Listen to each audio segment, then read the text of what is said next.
Hello everyone, welcome back to our channel. Today మన favourite serial పాపే నా Jeevan Jyoti episode ఏం జరిగింది తెలుసుకోవాలనుకుంటున్నారా? అయితే ఖచ్చితంగా ఈ వీడియో స్టార్టింగ్ నుంచి ఎండింగ్ వరకు స్కిప్ చేయకుండా చూసేయండి. అయితే దానికంటే ముందు ఏం చేయాలో తెలుసు కదా, మన ఛానల్ని సబ్స్క్రైబ్ చేసుకోండి, ఫాలో కూడా చేయండి. పైన కనిపిస్తున్న బెల్ ఐకాన్పై ఆల్ ట్యాప్ చేస్తే సీరియల్ కంటే ముందే మీకు విషయం తెలుసుకోవాలి అనుకుంటే అది మేము పోస్ట్ చేసే వీడియో మీకు నోటిఫికేషన్ ద్వారా చేరుతుంది. మీరు ఈజీగా వాచ్ చేయొచ్చు. మీ ఒక్క లైక్ మాకు ఎంతో సపోర్ట్ అండ్ ఎంకరేజ్మెంట్గా ఉంటుంది. కాబట్టి లైక్ అండ్ షేర్, మాకు మీ సపోర్ట్ ఎంతో అవసరం. ఈరోజు ఎపిసోడ్ ఏం జరిగింది అనేది వివరించేస్తాను. కాబట్టి ఎపిసోడ్లోకి వెళ్ళిపోదాం. చివరి వరకు స్కిప్ చేయకుండా చూసేయండి. మొత్తానికి ఆనంది అయితే మాత్రం చాలా సంతోషంగా పూజారి దగ్గర నుంచి, సిద్ధాంతి గారి దగ్గర నుంచి వాళ్ళకి నిజం చెప్పాలి అని బయలుదేరి ఇంటికి వస్తుంది. కానీ సూర్య, జ్యోతిలు వాళ్ళ ఇంటి దగ్గర ఉండరు. కారణం ఏంటో అర్థం కానీ ఆనంది అక్కడ ఉన్న వాచ్మెన్ని అడుగుతుంది. సూర్య గారు, జ్యోతి అమ్మ ఎక్కడికి వెళ్ళారు అంటే సునంద వాళ్ళ ఇంటికి వెళ్ళారు అని చెప్పేసి అంటాడు. సునంద గారు వాళ్ళ ఇంటికి వెళ్ళారు అనేసరికి ఇప్పుడు అక్కడికి ఇంత సడన్గా వెళ్ళి ఏంటి, ఎంతసేపు అవుతుంది అంటే ఒక 2 గంటలు అవుతుంది అని చెప్పేసి అనేసరికి ఇంకా మొత్తానికి చాలా సంతోషంలో ఆనంది, ఆదిత్య నిజం చెప్పేద్దామని పూజారి గారిని తీసుకొని వెళ్తారు. ఇంకా వెళ్ళేసరికి పూజారి గారు అయితే అక్కడ అంటారు, ఎన్నో ఏళ్ళ నిరీక్షణ నీకు ఈరోజు కళ నిజం కాబోతుంది. నువ్వు మీ సొంత అమ్మా నాన్నని నోరారా పిలవటం నేను చూడాలి అని చెప్పేసి అనేసరికి తప్పకుండా పూజారి తాత అని చెప్పేసి ఆనంది అంటుంది. ఇంకా వీళ్ళంతా సంతోషంగా వెళ్ళేసరికి జీవనాన్ని అందరూ దగ్గరికి తీసుకొని చాలా ప్రేమగా, ఆప్యాయంగా మాట్లాడటం చూస్తుంది. అసలు ఎందుకు వీళ్ళు ఇలా చేస్తున్నారు, ఏం జరిగింది అని ఆనంది చూస్తే వెంటనే కుట్టిని చూసిన జ్యోతి, రా కుట్టి వచ్చావా, నీకోసమే ఎదురు చూస్తున్నాము. నీ చెల్లెలు జీవన ప్రెగ్నెంట్ అయింది, నాకెంతో సంతోషంగా ఉంది. జీవన నా కడుపులో పడిన రోజు తల్లిగా నాకు ఒక గుర్తింపు వచ్చింది. ఇప్పుడు అలాంటి ఫేజ్లోనే జీవనాన్ని చూసి చాలా సంతోషపడుతున్నాను కదండి అని చెప్పేసి సూర్యాని అనేసరికి ఇంకా తిను నోరిప్పలేకపోతుంది. ఆదిత్య అనుకుంటాడు, ఇంకా జీవన ప్రెగ్నెంట్ అని తెలిసి జ్యోతి అత్త ఎంత సంతోషంగా ఉంది. వీళ్ళ ఆనందాన్ని స్పాయిల్ చేయడం ఇష్టం లేక ఆనంది అయితే ఈ నిజం చెప్తుందో చెప్పదో అని అప్పటికీ అనుకుంటాడు. కానీ అనుకున్నట్లుగానే ఆనంది చెప్పటానికి ముందుకు రాదు. ఇంకా ఆ విషయం అర్థం చేసుకున్న ఆదిత్య, అవునరా ఏంటి పూజారి గారిని తీసుకొని వచ్చారు అంటే మీకు ఒక నిజం చెప్పాలమ్మా అని పూజారి గారు అంటారు. నిజమా ఏంటి అంటే అది కాదు, ఒక్క నిమిషం, ఇప్పుడు అందరూ సంతోషంగా ఉన్నప్పుడు ఇదంతా ఎందుకు అంటే ఏమైందమ్మా కుట్టి, ఏంటి చెప్పాలి చెప్పు అని చెప్పేసి సూర్య, జ్యోతిలో అడుగుతారు. అది ఏం లేదు, మీ అందరి కోసం మేము వెళ్ళి పూజ చేయించినాం. పూజారి తాతయ్యని తీసుకొని వచ్చి ఆయన చేతుల మీదుగా మీకు ఈ ప్రసాదం అవి ఇద్దాం అనుకుంటున్నాం. అంటే ముందే జీవన ఇలా అవుతుందని మీకు తెలుసా అని చెప్పేసి జ్యోతి చాలా సంతోషంగా అడుగుతుంది. ఎందుకో ఈరోజు ఏదైనా మంచి విషయం జరుగుతుంది అని మనసుకు అనిపించింది జ్యోతమ్మ. ఎందుకైనా మంచిదని పోయి వెళ్ళి అర్చన చేయించినాం. వచ్చేసరికి ఈ గుడ్ న్యూస్ తెలిసింది, చాలా సంతోషంగా ఉంది అనేసరికి ఇంకా జ్యోతి వచ్చి, పేరుకి జీవన నా కూతురైనా నిన్నే నా సొంత కూతురులా అనిపిస్తుంది అని ఎప్పుడూ అంటాను. నీకు ఏ రోజు నేను తక్కువ చేసుకొని చూడలేదు. కాబట్టి ఫస్ట్ టైం ఒక్క మాట అడుగుతాను, నాకు చేస్తావా అమ్మ అని కుట్టిని అడుగుతుంది. అయ్యో గదేందమ్మా అట్లా అంటున్నావు, చెప్పు ఏం చేయాలో అని అంటే వెంటనే తను నీ సొంత చెల్లి లెక్క, కాబట్టి ఇంట్లో ఇద్దరు తోడికోడళ్ళు. నేను ఎలాగో ఇప్పుడు తనని ఇంటికి తీసుకువెళ్ళలేను, 7వ నెలలో తనని తీసుకువెళ్ళగలను. ఈలోపు తనకే నువ్వు అక్కవై అమ్మవై దగ్గరుండి అన్నీ చూసుకోవాలి అని చెప్పేసి జ్యోతి ఆనంది చేతికే జీవనాన్ని అప్పచెప్పేసరికి ఇంకా ఆదిత్య అయిపోయింది. ఈ జీవన అయితే ఇంకా ఇంకా దీన్ని ఆపలేము, ఇది ఇంకా ఆసరాగా తీసుకొని ఆనందిని ఏడిపిస్తుంది. ఈ ఆనంది మరి నిజం చెప్పదు అని అనుకొని, అది కాదు నేను ఒకసారి చెప్పేది వినండి అంటే, చెప్పండి ఆదిత్య బాబు అంటే, అబ్బా ఏంది ఆదిత్య గారు, అమ్మ మాట్లాడుతున్నారు కదా, మనం తర్వాత మాట్లాడదాంలండి, ఇప్పుడు ఏమంత అవసరమని అని చెప్పేసి ఆనంది ఆదిత్యని ఆపేస్తుంది. ఇందుమతి జీవనాలు అయితే అసలు ఏం జరిగింది, ఆదిత్య ఏం చెప్పాలనుకుంటున్నాడు, ఆనంది ఎందుకు ఆపుతుంది, అసలు ఏంటో అర్థం కాదు వాళ్ళకి.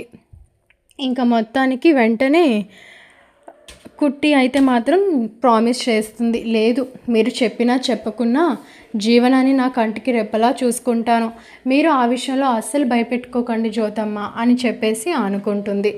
అనేసరికి ఇంకా ఈలోపు వీళ్ళు ఎక్కడికక్కడ సంతోషంగా మాట్లాడుకొని వెళ్ళిపోతారు.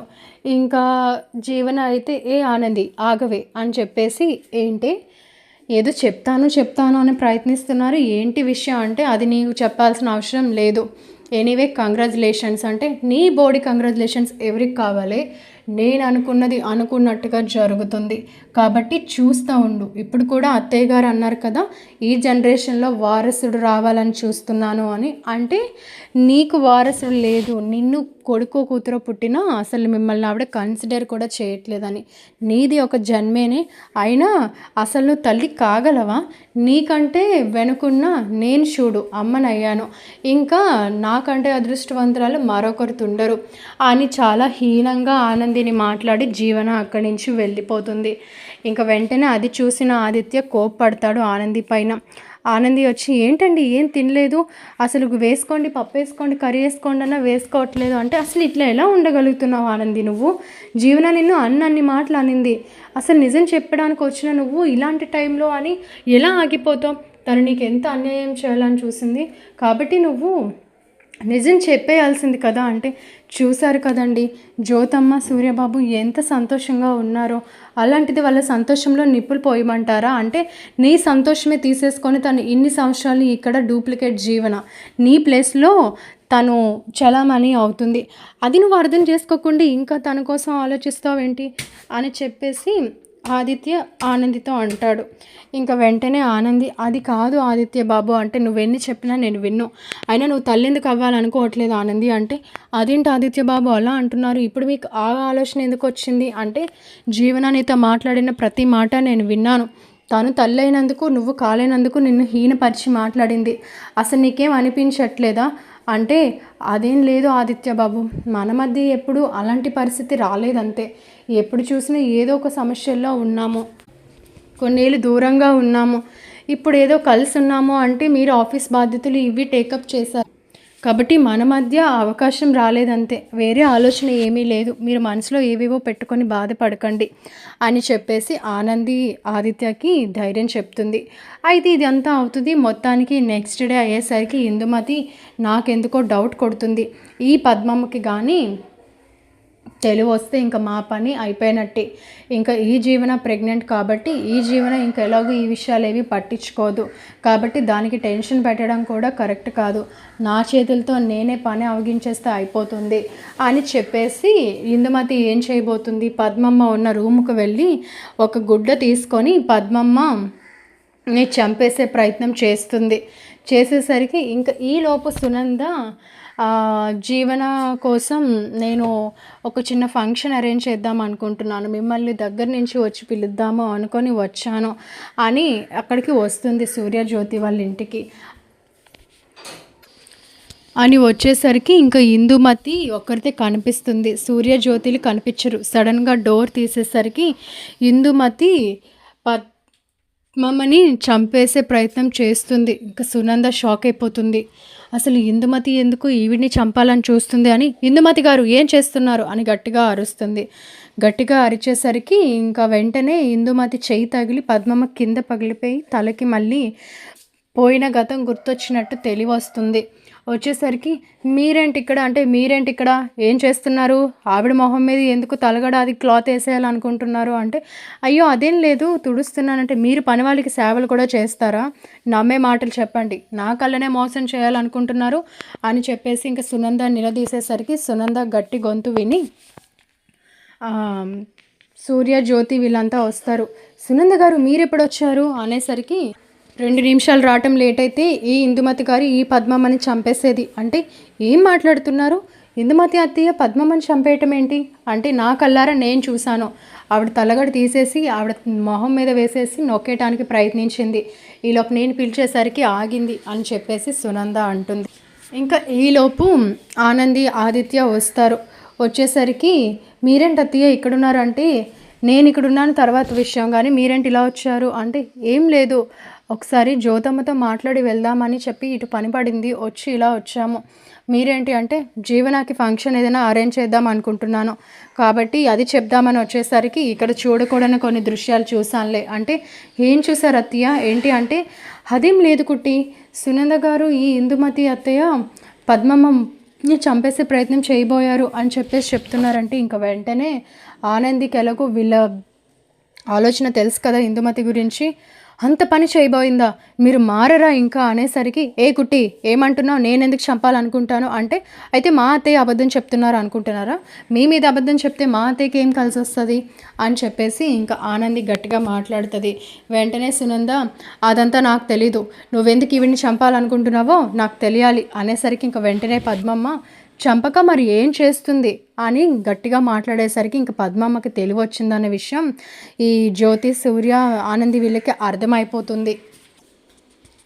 ఎందుకంటే అన్ని నిజాలు నాకు తెలుసు కదా అంటే, ఏ పద్మమ్మ ఏం మాట్లాడుతున్నావు అంటే, అసలు అమ్మ బాగున్నావా, గుర్తుపట్టావా మమ్మల్ని అంటే, నేనెందుకు గుర్తుపట్టానమ్మా, నన్ను ఈ పరిస్థితిలో ఉంచిన వాళ్ళని కూడా నేను గుర్తుపట్టాను, నన్నే చంపాలని చూస్తుందా దీని సంగతి అని చెప్పేసి పద్మమ్మ ఇందుమతి మెడ పట్టుకుంటుంది.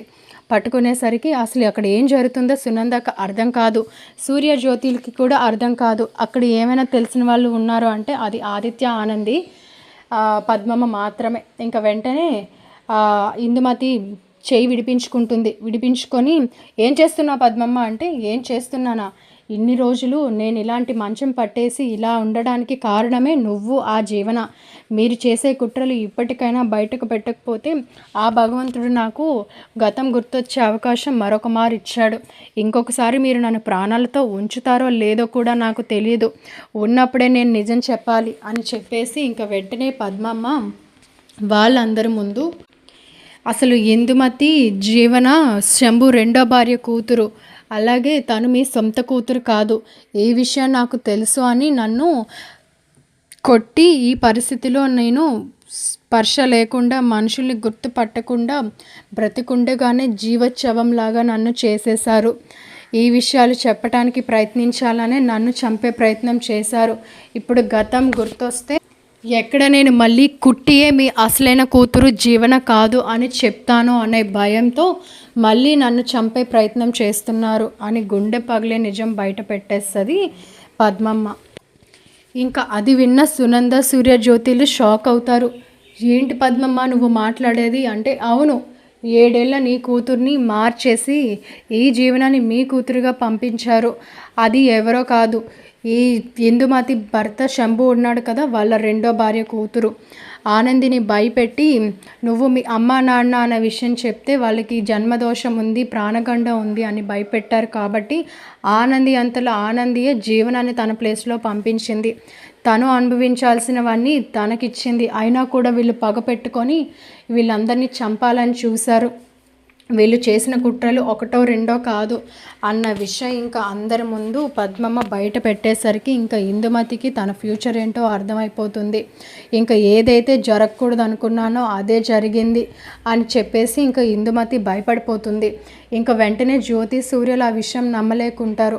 అసలు ఏం మాట్లాడుతున్నావో మాకు అర్థం కావట్లేదు అంటే ఇంకా వెంటనే ఆదిత్య, నిన్న నేను మీతో ఒక నిజం చెప్పాలనుకున్నాను కానీ ఆనంది నన్ను ఆపేసింది, మీకు ఎవరికైనా గుర్తుందా అనేసరికి, అవును నిన్న నువ్వు ఏదో చెప్పాలని ప్రయత్నించావు, ఏంటి ఆదిత్య అని చెప్పి సునంద అడిగితే మొత్తం జరిగిన విషయం అంతా చెప్తాడు. మేము పంతులు గారి దగ్గరికి వెళ్ళాము, ఎందుకు అంటే ఈ ఇందుమతి ఈ జీవనలో మాట్లాడుకున్న ప్రతి మాట ఈ వీడియోలో ఉంది చూడండి అని చెప్పేసి చూపిస్తాడు. ఆ వీడియోలో ఇందుమతి జీవనతో కావాలని మీడియాని పిలిచి ఆనందిని సునంద దగ్గర చెడ్డ చేశారు అని. తాండవాన్ని చంపేసి ఆ నింద తీసుకెళ్ళి ఆదిత్య పైన వేసి ఎండీగా తను చైర్లో కూర్చునే అవకాశం దక్కించుకుంది అని. కుట్టి అసలైన కూతురు శంభు రెండో భార్య కూతురు జీవన అన్న విషయం ఎప్పటికీ బయటకు రాకుండా ఆ పద్మమ్మని చంపేస్తాము అని. ఇంకా మీ ఆస్తి దక్కించుకొని మిమ్మల్ని రోడ్డు పాలు చేయాలి, అది ఎలా అయినా సరే జరిగే పనే అని చెప్పేసి ఇందుమతి జీవనలు మాట్లాడుకున్న వీడియో రికార్డు కూడా ఆదిత్య అందరి ముందు బయట పెడతాడు. అయినా కూడా మీతో ఈ నిజం చెప్పకపోవడానికి కారణం ఆనందికి ఎక్కడో చిన్న భయం. వాళ్ళ అమ్మా నాన్న అయిన సూర్యజ్యోతి వీళ్ళకి ఏదైనా ప్రాణగండ ఉందేమో అని. అది కనుక్కోవడానికి సిద్ధాంత్ గారి దగ్గరికి వెళ్ళి అంజనం వేయించాము. మొత్తానికి అసలు అలాంటి గండమే లేదు, ఆ కోయిదొర ద్వారా అబద్ధం చెప్పించారు అన్న విషయం తెలియగానే పూజారి గారిని తీసుకొని ఆయన సమక్షంలోనే మీకు నిజం చెప్పి తన నోటి ద్వారా సొంత అమ్మా నాన్నగా సూర్యజ్యోతిని పిలిస్తే చూడాలని ఆశపడ్డాను. కానీ ఈలోపు ఈ జీవన ప్రెగ్నెంట్ అని తెలిసి మీ సంతోషాన్ని స్పాయిల్ చేయొద్దని ఆనంది నన్ను ఆపేసింది. నిన్న పూజారి గారు కూడా అందుకే వచ్చారు అని నిజాన్ని మొత్తానికి ఆదిత్య పద్మమ్మ చెప్పడంతో అందరి ముందు ఇందుమతి జీవనల కుట్రని బయట పెట్టేస్తాడు. ఇంకా ఇదంతా చూసిన సునంద షాక్ అయిపోతుంది. ఇంకా సూర్యజ్యోతిలకైతే ఆనందియే తన నిజమైన కూతురు, ఈ జీవన కాదు అని ఆ వీడియో ద్వారా ఇందుమతి మాట్లాడిన మాటలు బట్టి తను పద్మమ్మని చంపడానికి గల వెనకతులున్న కారణాన్ని అర్థం చేసుకొని తెలుసుకుంటారు. ఇంకా వెంటనే వెళ్ళి ఆ ఇందుమతి చెంప పగలగొడుతుంది జ్యోతి. అసలు నీకు నా అత్త స్థానాన్ని ఇచ్చి తప్పు చేశాను, మనసులో ఇంత కుట్రను పెట్టుకొని నా మహారాణిలా చలామణి అవ్వాల్సిన నా కూతుర్ని పనమ్మాయిలా పెట్టి నీ ఉంపుడుగత్త కూతుర్ని తీసుకొచ్చి ఎంత ఆస్తికి వారసురాలని చేసే ప్రయత్నం చేయడానికి నీకు ఎంత ధైర్యం, అయినా నా కన్నపేగురు నేను తెలుసుకోలేకపోయాను అని చెప్పేసి జ్యోతి అయితే చాలా బాధపడుతుంది. సూర్య కూడా అసలు మీరు ఇలా చేస్తారు అనుకోలేదు పిన్ని, అసలు మేము మీకు ఏం అన్యాయం చేశామని ఈ జీవనాన్ని మా నుంచి దూరం చేశారు. ఆ భగవంతుడి దయవల్ల తను మా ముందే ఉంది కాబట్టి సరిపోయింది, లేదంటే ఈరోజు తను ఎక్కడుండేదో ఏం చేసేదో, మా కడుపు కోత మీకు ఎందుకు అర్థం కాలేదు అని చెప్పేసి సూర్య కూడా అంటాడు.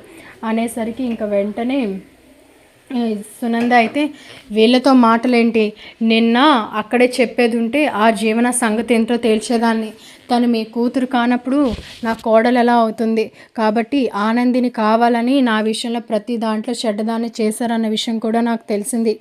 ఆ రోజు మీడియా విషయంలో ఆనంది తప్పు లేకుండా ఆనంది పైన తోసేసిన ఆ జీవనకి తగిన గుణపాఠం చెప్పాలి, మరియు నా ఇంటికి వారసుని తెస్తుందని పోజులు కొడుతుందా, దానికి తగిన గుణపాఠం చెప్తాం పదండి అని చెప్పేసి ఇంకా ఇందుమతిని మెడ పట్టుకొని తీసుకొని వెళ్ళి మొత్తానికి అయితే ఆ జీవన అంతు చూడటానికి వీళ్ళు వెళ్తారు.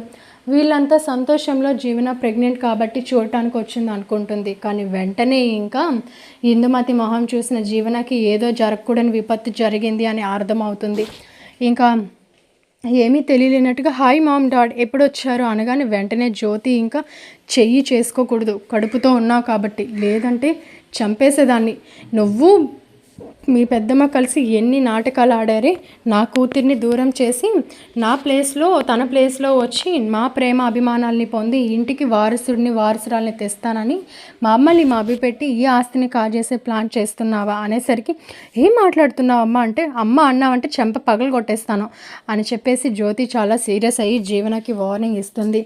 ఇంకా మొత్తానికి పద్మమ్మ కూడా అక్కడ ఉండటంతో పద్మమ్మ ద్వారా వీళ్ళకి నిజం తెలిసిపోయింది అన్న విషయం జీవనకి అర్థమైపోతుంది. ఇంకా వెంటనే సునంద తను చేయకూడని తప్పులు చేసింది, ఇలాంటి దాన్ని పట్టుకొని మర్యాద ఇచ్చి మాట్లాడేదేంటి, ఈరోజు నేను చూసి ఉండకపోతే వీళ్ళు ఇంకొక తప్పు చేసేవాళ్ళు, ఆ పద్మమ్మని చంపేసేవాళ్ళు, అమ్మో ఇలాంటి నేరస్తులతో ఇన్ని రోజులు ఎలా కలుసున్నానా అని భయమేస్తుంది. నా కంపెనీని అట్టడుగున కూల్చేసి ఈ తల్లి కూతుర్లు ఇద్దరు ఆస్తి కాజేసి మనల్ని రోడ్డు పాలు చేయాలనుకున్నారు. ఇంత కోట్ల ఆస్తికి వారసురాలైన ఈ ఆనందిని మోసం చేసి తన స్థానంలోకి వచ్చి మోసం చేసిన ఈ జీవనాన్ని ఏం చేసినా తప్పులేదు. అయినా పెద్ద ఆవిడైన ఈ ఇందుమతి ఈ జీవనకి మంచి చెడులు చెప్పాలి, కానీ ఆస్తిపై కన్నేసి మీపై ఉన్న పగతో చేయకూడని తప్పులన్నీ చేసినందుకు వీళ్ళకి ఎలాంటి శిక్ష వేసినా అస్సలు తప్పే కాదు అని సునంద కూడా ఇందుమతిపై చేసుకుంటుంది. ఈలోపు చైతన్య రాగానే విషయం అంతా చెప్తారు. ఇంకా అందరి సమక్షంలో ఆనందియే సూర్యజ్యోతిల నిజమైన కూతురు, జీవన ఇందుమతులు చేసిన కుట్ర వాళ్ళకి తెలియటం వల్ల పద్మమ్మ ద్వారా అసలు విషయాన్ని అర్థం చేసుకొని మొత్తానికి వాళ్ళకి తగిన శిక్ష పడాలి అని చెప్పేసి ఆనందికి క్షమాపణ చెప్తుంది సునంద. నువ్వు ఏంటో అర్థం చేసుకోకుండా నేను ప్రతిసారి తప్పుగా అనుకున్నా, నువ్వు నా భర్త విషయంలో చేసిన త్యాగం మర్చిపోలేనిది. అవి ఊరికినే వస్తాయా? జ్యోతికున్న ఆలోచనలు, ఆ మంచి భావం, త్యాగం అన్నీ నీలో ఉన్నాయి కాబట్టి, ఇంత గొప్ప కుటుంబంలో పుట్టావు కాబట్టి ఆ రోజు నువ్వు ఆ పని చేయగలిగావు. నువ్వే లేకపోతే నా పసుపు కుంకాలతో నేను ఈరోజు ఇలా ఉండగలిగేదాన్ని కాదు. అయినా కూడా నిన్ను ద్వేషిస్తూ ప్రతిసారి నీ మనసు నొచ్చుకునే పని చేశాను, నన్ను క్షమించు అని చెప్పేసి ఆనందియే సూర్యజ్యోతిలో అసలు కూతురు అన్న విషయాన్ని అందరూ తెలుసుకుంటారు. అన్ఎక్స్పెక్టెడ్గా ఇందుమతి చేసిన ఒక్క తప్పు ద్వారా పద్మమ్మకి గతం గుర్తొచ్చి వీళ్ళ అసలు రూపం జీవన ఇందుమతిది అందరి ముందు బట్టబయలు చేస్తుంది. ఇలా ఊహించని విధంగా ఆనందియే తన సొంత కూతురు అన్న విషయాన్ని తెలుసుకున్న సూర్యజ్యోతిని ఆనందిని దగ్గరకు తీసుకొని ప్రేమగా తనని ముద్దు పెట్టుకుంటారు. ఇంకా సునంద తను చేసిన తప్పు తెలుసుకొని జీవనాన్ని మెడ పట్టుకొని బయటకు గెంటేస్తుంది. ఇందుమతిని జ్యోతి మెడ పట్టుకొని బయటకు గెంటేస్తుంది. మొత్తానికి ఆనందిని అయితే వీళ్ళు తన కూతురుగాను కోడలుగాను దగ్గరకు తీసుకొని సంతోషిస్తారు. ఇలా మొత్తానికి పద్మమ్మ ద్వారా అయితే గుండె పగిలే నిజం తెలుసుకున్న వీళ్ళు ఆనందిని మెచ్చుకొని తను చేసిన త్యాగాన్ని గుర్తించి జీవన ఇందుమతులకి శిక్ష పడేలాగా వాళ్ళని చెంపదెబ్బ కొట్టి మరి ఇంట్లోంచి బయటకు గెంటేస్తారు. ఇది జరిగిన విషయం. మరి ఇంకొన్ని ఇంట్రెస్టింగ్ ట్విస్ట్ ఎపిసోడ్స్ తెలుసుకోవాలనుకుంటే మన ఛానల్ని ఫాలో చేయండి, సబ్స్క్రైబ్ చేయండి. పైన కనిపిస్తున్న బెల్ ఐకాన్పై ఆల్ ట్యాప్ చేస్తే మేము పోస్ట్ చేసే ప్రతి వీడియో మీకు నోటిఫికేషన్ ద్వారా చేరుతుంది. కాబట్టి మీరు సీరియల్ కంటే ముందు ఇక్కడ వాచ్ చేయొచ్చు. మీ లైక్ అండ్ షేర్ మాకు ఎంతో సపోర్ట్ అండ్ ఎంకరేజ్మెంట్గా ఉంటుంది. కాబట్టి keep watching our channel and please subscribe. Thank you so much everyone.